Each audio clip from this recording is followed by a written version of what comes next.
Good evening, everyone. We're waiting for one other speaker who will join us shortly, but I think we should get started. So it's pretty late in the evening. My name is Jehad Abusalim, and I'm the director of the Center for Contemporary Arab Studies. And I'd like to welcome you to tonight's event, Palestinian Voices and the War in Gaza, hosted by the Center for Contemporary Arab Studies, as well as the Alwaleed bin Talal Center for Muslim Christian Understanding, the Georgetown University Arab Society, Jewish Voice for Peace, and Georgetown Students for Justice in Palestine. So the event this evening will address the deteriorating situation in Gaza. I know each of my speakers will have each speaker will have kind of a different angle to contribute. I'm not going to say anything else right now because it'll just let our speakers do the talking. So tonight we are featuring three prominent speakers: Jehad Abusalim, Hani Almadhoun, and Laila El-Haddad. Laila will be joining us shortly. For the sake of time, I've abbreviated their biographies, so I'm going to give them each a quick introduction, but their full biographies are available on our website. So Jehad Abusalim is the executive director of the Jerusalem Fund. He's also currently completing his PhD in history and Hebrew and Judaic studies in a joint program at New York University. His research examines Arab intellectual writings on Zionism from the first half of the 20th century. Jehad also studies the social and political history of the Gaza Strip, focusing on the impact of the Nakba on life in Palestine's Gaza district and the 1950s political life in the Gaza Strip. Hani Almadhoun is the current director of philanthropy for UNRWA USA. Hani was born in the Emirates, but when he was young, his family fled to Gaza Strip in the aftermath of the first Gulf War. It was tough adjusting to the harsh conditions in Gaza during the first Intifada, and as a Palestinian, he grew up surrounded by the trauma and tragedies in the Gaza Strip. Laila El-Haddad, who will be joining us shortly, is an award-winning Palestinian author, social activist, policy analyst, and journalist. She frequently speaks on the situation in Gaza, the intersection of food and politics, and her own personal journey as a Palestinian mother and journalist. From 2003 to 2007, El-Haddad was the Gaza correspondent for the Al Jazeera English website and a regular contributor to the BBC World Survey, during which time she covered such events as the Gaza disengagement and the 2006 Palestinian elections. So each speaker is going to begin with a round of remarks, and then we will open up the floor for questions and answers, and I'll help to moderate the question and answer. And we'll ask you to simply just raise your hand for that part of the program. I want to thank our speakers very much for being here at this really, really trying time, and a time when I know their expertise is in great demand and their voices are in great demand. And I really appreciate you being with us tonight. Jehad, I'll hand it over to you first. Thank you so much for that. Good evening, everyone. Thank you so much for coming tonight, for being part of this conversation. As Fida said, this is a difficult time. So, especially for us, we have family in Gaza. As we're talking to you, we're thinking about our parents, our siblings, our nephews, our nieces, our friends, our neighbors. So please pardon us if this is going to be heavy, doing these reflections while thinking about the very survival of our beloved ones. But before I start, I would like to ask you all, has anyone here ever been to Gaza? Please raise your hand. We have 2 people. All right. So that means that for the rest of us, we probably heard about Gaza in the news, read about Gaza in a course that you took. You probably have family there, but you have never been able to go or visit. And I think, and as a Palestinian from Gaza who has been in the United States for nearly a decade. Welcome, Laila. I'm always running late. He knows every time I speak with him. I'm always like panting. He introduced you too. Yeah, you have been introduced extraordinary circumstances. So the point of asking that question is to highlight an important point that relates to how we understand and approach and think about the Gaza Strip. And I say we, I say mostly people in this country and beyond. Gaza is far, it's very far. It's far that in 2019, I bought my sister a laptop. My sister studies computer. She graduated from the University of Palestine last year. She studied computer engineering, and I bought her a laptop here. And I have been I tried for a very long time to get that laptop back, to her in Gaza. And it took almost a year, and I failed. Around the same time I bought the laptop, NASA sent a rover to Mars. The rover got to Mars in 7 months, and I was still looking for someone to be able to take the laptop and give it to my sister. I ended up selling the laptop. I sent her the money, and then she bought it. Gaza is very far, but yet it's very close. Very close because of how entangled we are as a country here, the United States, with the Palestine question. Israel, everybody is aware of the billions of dollars and the kind of relationship that exists between the United States of Israel. It's far in the sense that it's isolated, it's sealed off, it's closed. Very few people can access it, including people from Gaza, Palestinians from Gaza. And Gaza has become a metaphor. Gaza has become, when people say Gaza, people think of the world's open air prison. The place with the highest population density in the world, the place that has 40 or 50% unemployment. People think of Gaza in very abstract, generalized terms, and that's unfortunate because, like any place on earth, Gaza is a host of stories and experiences and histories, and Gaza is part of the Palestinian story. And Gaza cannot be understood without understanding the entire trajectory of the Palestinian story.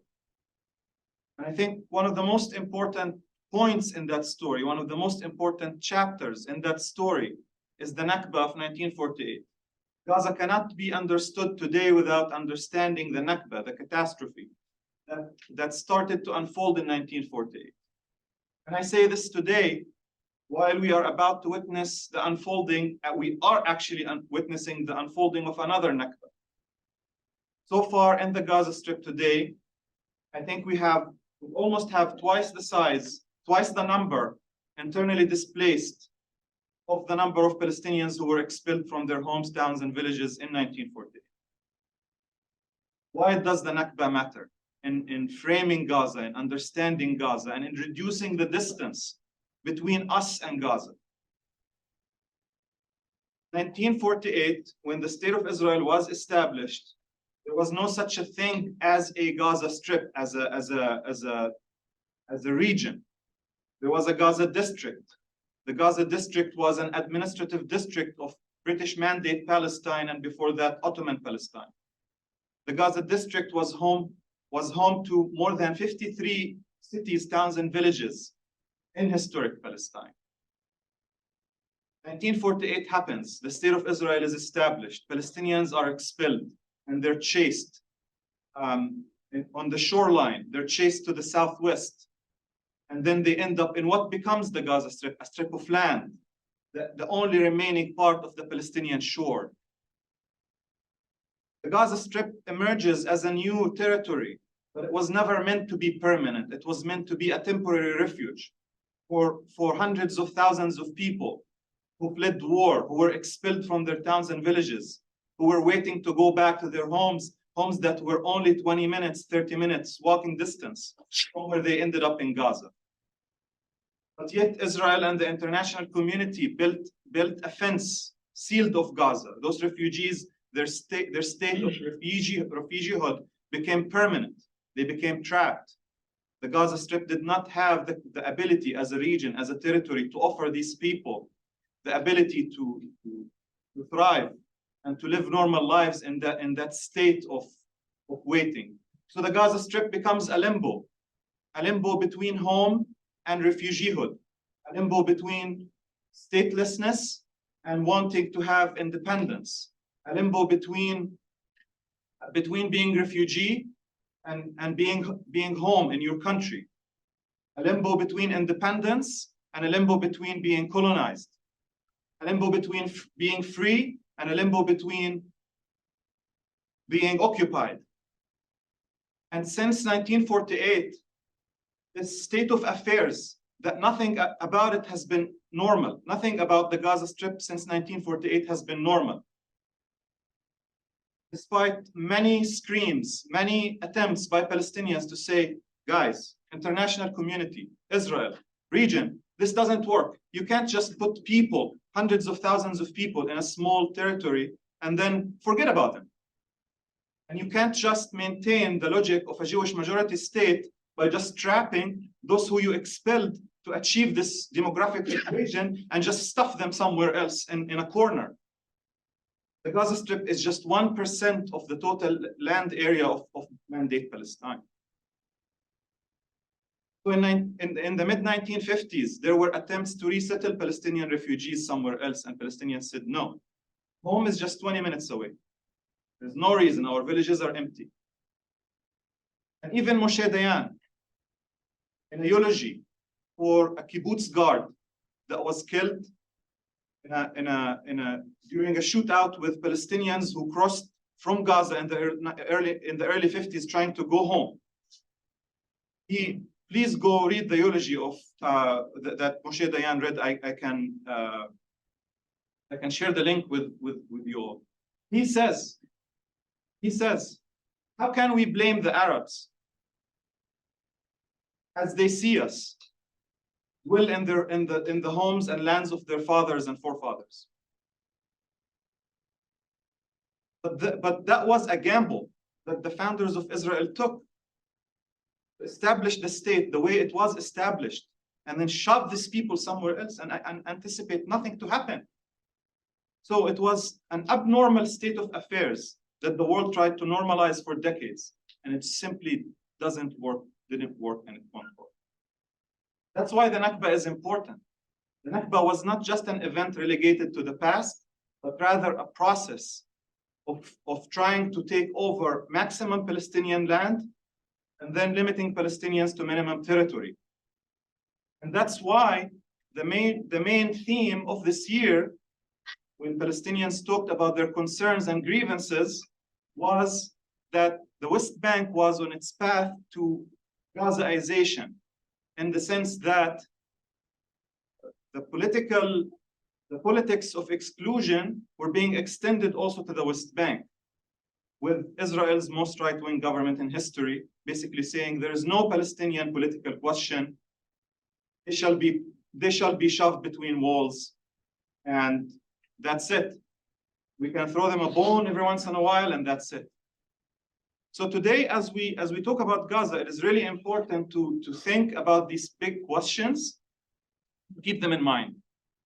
And to keep them in mind because we are about to witness an intensification of that process that unfolded since 1948. So this is just an anecdote about framing, and I'm happy to answer any questions that you have after my colleagues are done with their remarks. Thank you. All right. Well, thank you all for coming, first of all. I'm going to try to take you through some of the context that we need to understand,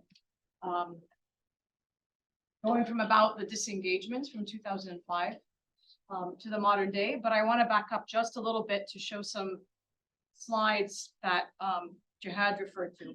So I'm going to, okay, just go here, which is, you know what, I'm using my computer. I just realized it. I'm going to skip through this. All right, so I'm just really briefly, I don't want to spend the bulk of my time on this, but because he referenced the Nakba, and this is kind of the framing, the entire the entire story, this is how it can be understood, right? In this context. So I want you to keep that theme in mind as we go forward, without belaboring it too much.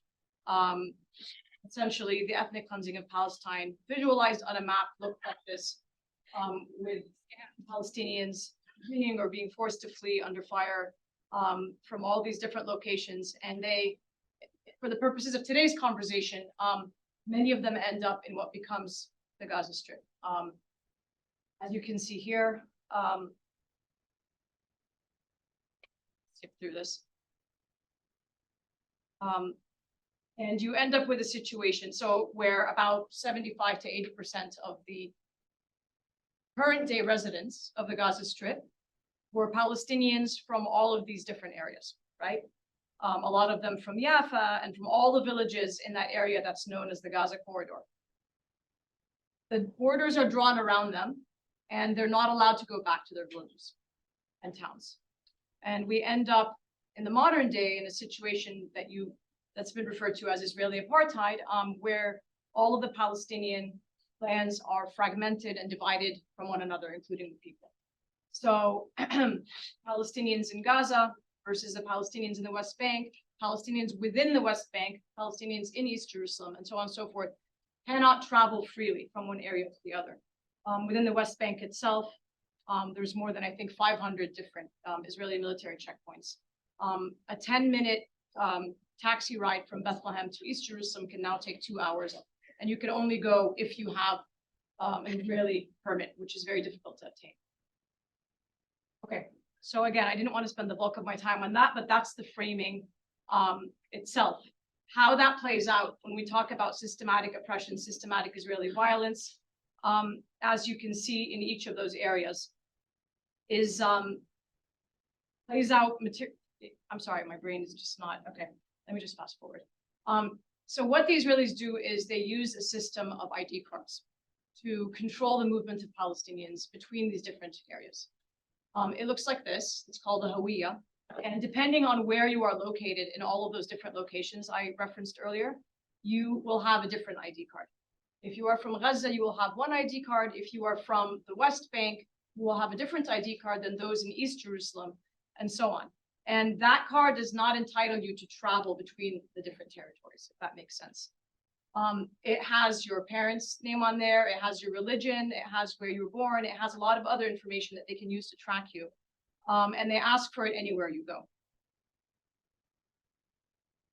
It's a visual of how the checkpoints that they use to control the movement of people with those ID cards look like in the West Bank. Okay, so again, what is this really about? This is kind of what I want you to keep in mind. It's about this formula of maximizing that drives all Israeli policy towards Palestinian, maximizing control over the land with as few Palestinians in that land as possible. And that drives everything from disengagement to how it occupies and controls movement for Palestinians, and so on. Okay, now getting to Gaza, with the few minutes that I have left. Jehad talked about the Gaza district. So before it was known as the Gaza Strip, it was known as the Gaza district. And this map shows you what that shaded area versus what the Gaza Strip looks like today.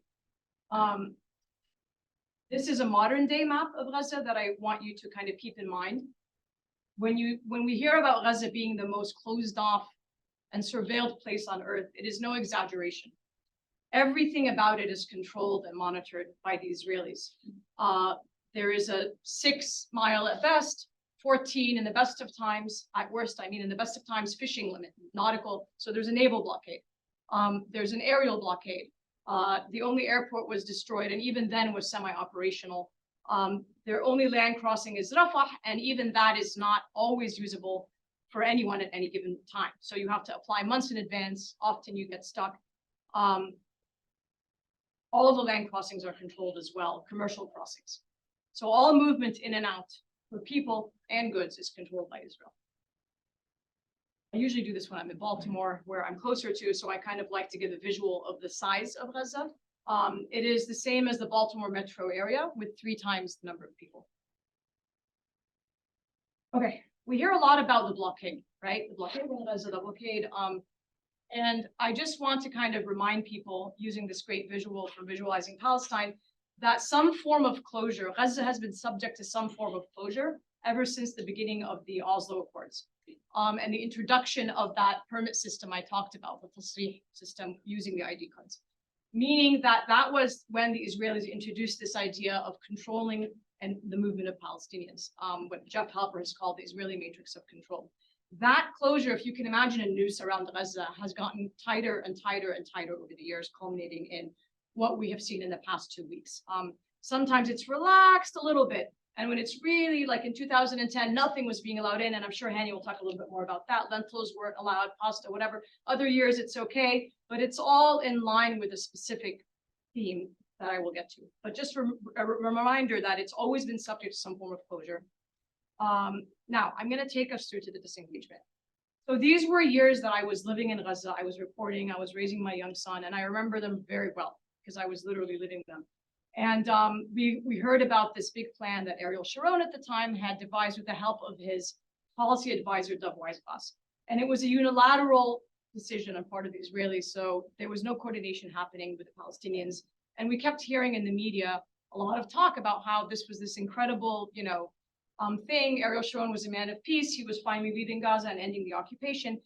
When the reality was, in the words of Dov Weisglass himself, who designed the policy, it was never intended to do any of that. It was only intended to indefinitely forestall any potential for negotiations. Put that on formaldehyde, in his words. It was literally meant to just psychologically, figuratively, and literally disengage from Gaza. We will continue to control it. It was a method they devised to continue to control Gaza from the outside rather from the inside, remove the settlers and relocate them to the West Bank. So it was a restructuring of the occupation and a re-engagement in the West Bank while really putting more of an iron fist on Gaza from the outside. This resulted, in the words of the human rights organization Gisha, in a situation where you had the beginning of an unprecedented humanitarian crisis because, as predicted, without guaranteeing freedom of movement for people and goes in and out of Gaza, without granting Palestinians that right, it would result in catastrophe, which is exactly what happened. Now, this is kind of the context for everything that would then happen immediately after. This is 2005. So the Israelis disengage, but immediately after, in the months after disengagement, they seal Gaza off completely for 3 months, plunging the economy into crisis. Strawberry farmers and tomato farmers and the farm industry in general, agriculture industry, lost billions of dollars. And nobody knew why. They weren't giving an answer as to why they were closing Gaza off. All of its commercial crossings were closed. And right after that come the Palestinian elections a few months later, which sees Hamas come to power, something that the United States did not anticipate. Being the United States, they did what they do best, and they decided that was not something they wanted to happen. So has anyone ever read this article out of curiosity? Yeah. So basically the CIA decides to pour millions of dollars into Gaza to try to back a figure known as Mohammed Dahalan. Every time I say this, I think of our group, Hani. Sorry, side note. Okay, anyways, in an attempt to overthrow Hamas, it wasn't even so much that as to sow chaos and lawlessness on the streets. And I remember those days living in Gaza, not being able to go out on the streets. Nobody knew what was going on. We couldn't identify what was happening. A lot of gunfire, a lot of fighting. It wasn't safe to go out in the streets. And it culminates in June 7th when Hamas counter-coups and takes over Gaza. Okay, that's just important context to know, to understand how we kind of got to where we are today.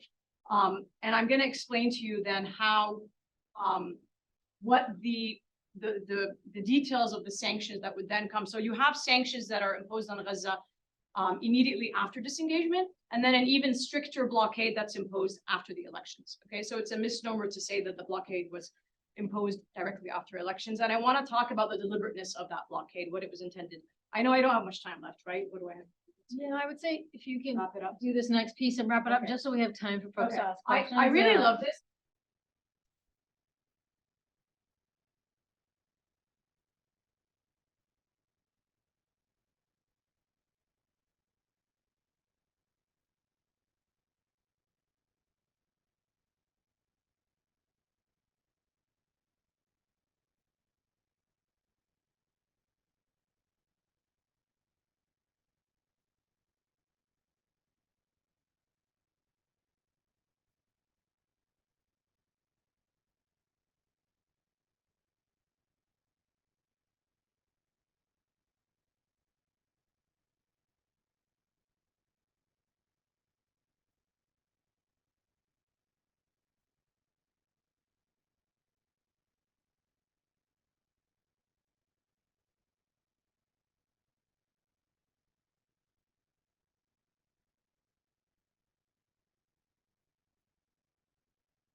conveys exactly what the reality is in Gaza and continues to be. Okay, because I don't have much time, I just want to talk about, we hear a lot about the humanitarian discourse right now, especially in the most acute, immediate sense. And it has limits, right? Because this was a situation that was brought on deliberately, and it was designed to keep Gaza constantly on the brink of collapse, in the word of the policymakers who designed the blockade on Gaza, the policy on and the idea was to separate Gaza from the West Bank, to restrict the movement of the Palestinians, and also, again, to keep them constantly on the brink of collapse. This was from a leaked document from 2008 from Israelis to the Americans, talking about how the idea was to keep it functioning at the lowest level possible, consistent with avoiding a humanitarian crisis. And this persists still today, which is why you see 28 trucks, and then you hear everyone saying, hurrah, we got 28 trucks in, right? No, it's not hurrah, it's consistent with this policy that they've designed, which is always to keep an intravenous strip of relief entering Gaza, but no more. I'm just going to kind of skip through because I don't have much time. In effect, what that means, in the words of, I think it was OCHA and the United Nations, fishing without water, farming without land. This is actually the area, the northern Gaza border with Israel. That's Asqalon and Ashkelon in the north there. And that is an entire buffer zone of agricultural land that the Israelis cleared in 2010 and 11. I don't want to spend too much time because Hani's going to talk about this, so I'm going to kind of end here and just talk about how, again, the bigger picture is not about, in the most immediate acute sense, rockets or whatever, or Hamas, or again, it's about a system of Israeli apartheid, a violent 56-year occupation, a Nakba that has been ongoing for much longer, about confining Palestinians to ghetto, about maximizing control over the land, and about a choice that Palestinians have been given. It's actually a choice of three. I put two, but this is in the words of the Israeli, forgetting which minister, but everyone knows who I'm referring to. He said that Palestinians have three choices: accept a life of subjugation under Israeli rule, leave, so ethnically cleanse, or die. Those were the three choices that Palestinians are given. Understanding Gaza, to understand Gaza is to understand the Palestinian issue as a whole. And that's really important. You had talked about Gaza as metaphor, Gaza as archive. And I'm just going to end there, and I will hand it over to Hani. But I just did, want to leave with that thought. So thank you very much.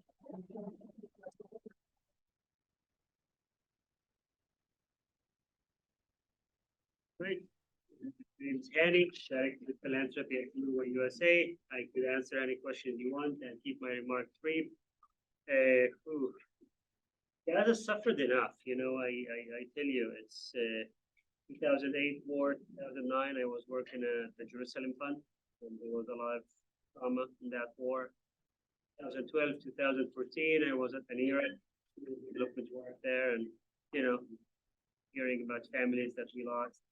2018, I was also at Anira, another organization that works in Palestine and try to help the folks there. And sadly, 2021, 2023, now at UNRWA USA, which is the largest humanitarian actor in Gaza right now. Sadly, as you all know, not much aid is getting in Gaza as we speak. It's very insulting that the US president brags about allowing 20 trucks into Gaza, where the need is at least 100 trucks a day. Sometimes in Gaza, when they were in the busy season, they would do 500 trucks. It was very weird because, they're not, basically the Israelis told the Egyptians, you bring in anything, we will bomb it and you're complicit with the Hamas. So basically, people are not having water right now. You've heard that the Israelis control the water pipelines into Gaza, and they control more things, but they only turned one pipeline. There's three of them. The pipeline is turned partially in the south. My family now lives north. They're unable, and some of them refusing to leave because of the trauma of 1948. You have to remember, my family are refugees. When we are in Gaza, people tell us, hey, so where are you from? We tell them we're from Ashkelon, Asqalon, Al-Majdan, which is a short ride from Gaza. I got a chance to pass by it last summer when I went to Jerusalem. And, that's where we identify with. And, people American media ask me all the time, oh, evacuation, why not evacuate? It sounds like, ethnic cleansing, right? But you can't call it that. And, right now I speak to you, my mom is sheltering inside my empty apartment in an area called Beit Lahia, which is north. The most north one is Beit Hanoun, then comes Beit Lahia. So that's where the family is, hiding in a stairwell. And, they have very little water. Food is running low, basically pasta all day, every day. My mom and few of my siblings with her. I have two sisters sheltering inside a hospital, the Alwaleed hospital, because their house got bombed or partially damaged, and they worry that they're gonna come. The reason my sisters are in the hospital is because they have water scarcity, but not for long. They're running out of this. We project by the end of tomorrow, there might be less and less hospitals. When we started this episode of Israeli military offensive or war or aggression, whatever the word you want to describe, like 22 hospitals or something. Now it's down to 8 functioning ones. And remember, not all hospitals have operating rooms. And overwhelming hospitals right now with doctors and medical staff essentially working around the clock and making really tough decisions to save. There is every day, in the past 2 days, 2,000 Palestinians were killed, many of whom are children. I hate that we have to say that children, because men also deserve to live, but we always focus on that. Tragic, because about a million people in Gaza, half of the population essentially are under the age of 19, so roughly many of your ages. So you can imagine what sort of things they've made in their life that they deserve Israeli airstrike. Sadly, on Saturday, my sister-in-law lost all her blood. All her family got bombed out in an airstrike. And the intensity of the bomb is so bad that Sorry, I have the body of the dad just were unable to find. It flew and nobody knows where the body. They probably got the feet or something like that. My brother, who is married to their daughter, didn't even allow his wife to go see it because it was very horrible. His 12 family members, 7 of them are children. And that's just one story. The Allah family lost 40 people. There is no shortage of trauma in Gaza right now. And dealt with the Israelis before, this war is different. This is the number of refugees in Gaza now. There's about 1 million.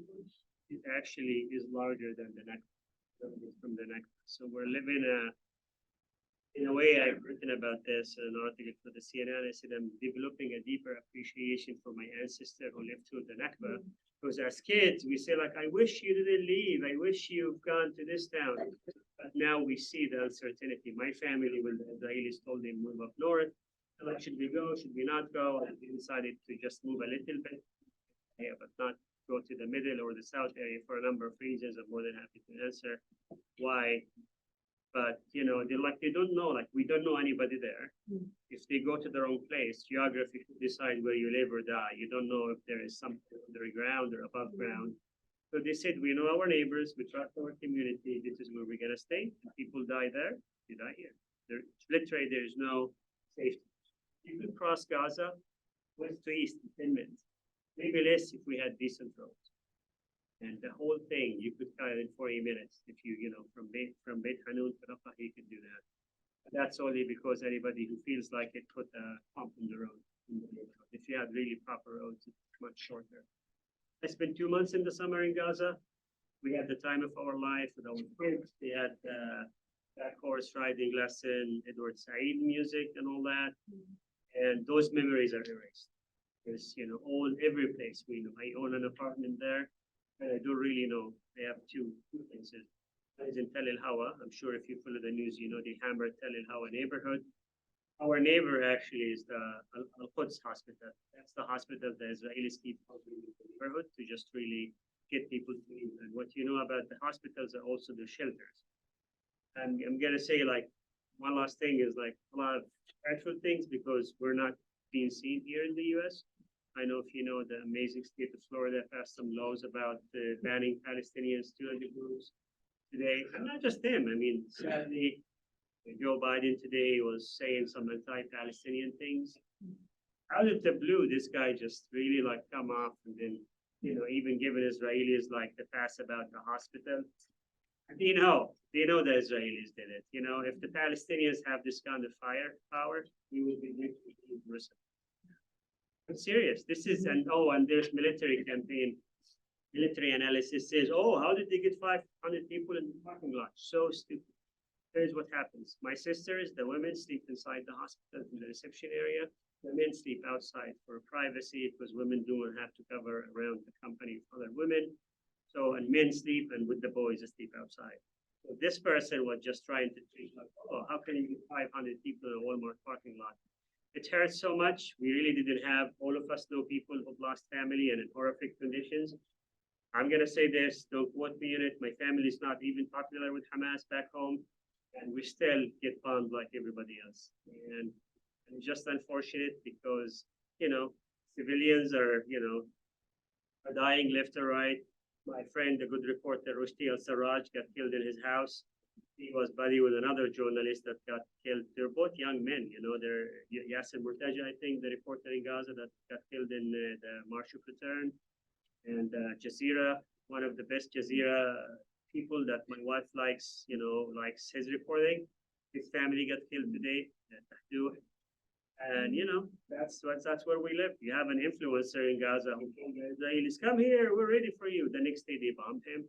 So it's really like a bunch of vile people doing this. There is really just like a way to just do damage. I tell you, if the war stopped now, it's like at least 30,000 units have been decommissioned, and we're not talking about roads. And 40%. Yeah, and I want to assure you something else, and we're closing this. I've taken meetings, some of us here in the White House, State Department, Capitol Hill. Not looking good. You guys have no plan what they're gonna do if they succeed in what they're gonna do.